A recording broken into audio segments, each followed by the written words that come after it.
Assalamualaikum warahmatullahi wabarakatuh. Perkenalkan saya John Kamil Mayor Abra. Di sini saya akan mempresentasikan tentang praktikum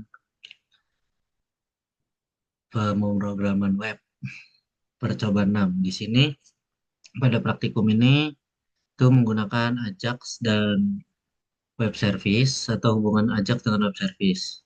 Oke, yang pertama saya akan menjelaskan Ajax itu sendiri. Oke, Ajax itu adalah singkatan dari Asynchronous JavaScript and XML.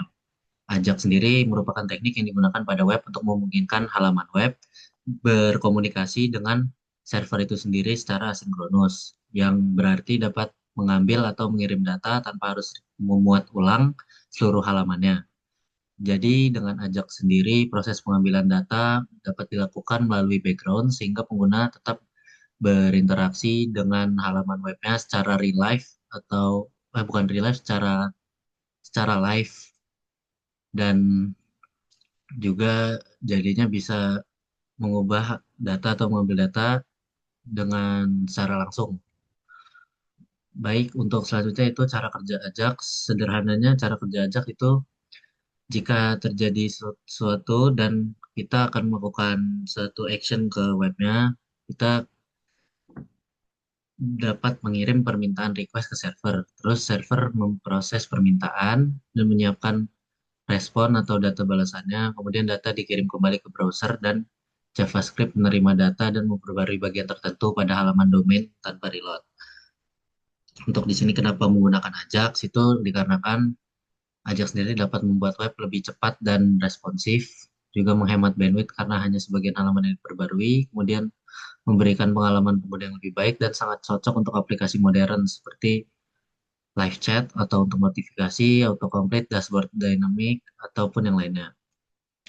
Untuk selanjutnya ada XML HTTP request, itu adalah versi lamanya dari Ajax.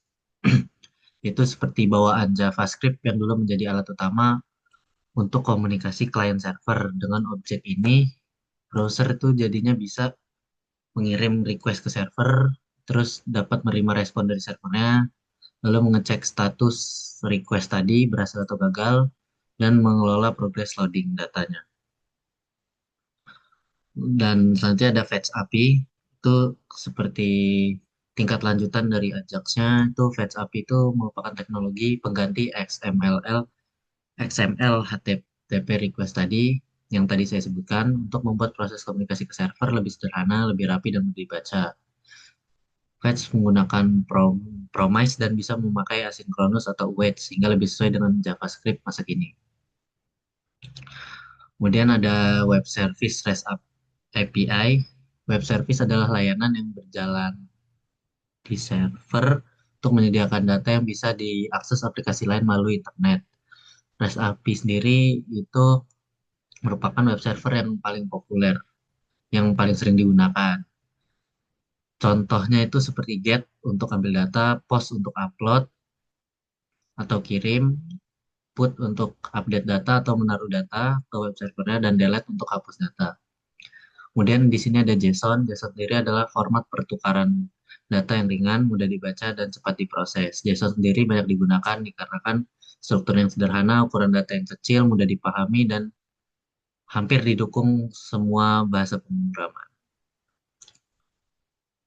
Jadi kesimpulannya proyek ini menunjukkan bahwa konsep Ajax Web Service bekerja secara real time dalam aplikasi web, dan yang berarti web dapat mengambil dari server secara dinamik atau dinamis, halaman bisa diperbarui tanpa reload, error dan status loading dapat diterima dengan baik dan lalu ditangani, dan kemudian web mampu berkomunikasi dua arah, yaitu dapat mengambil data atau get, dan juga dapat mengupload data ataupun post.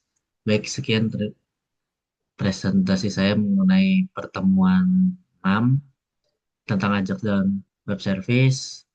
Wassalamualaikum warahmatullahi wabarakatuh.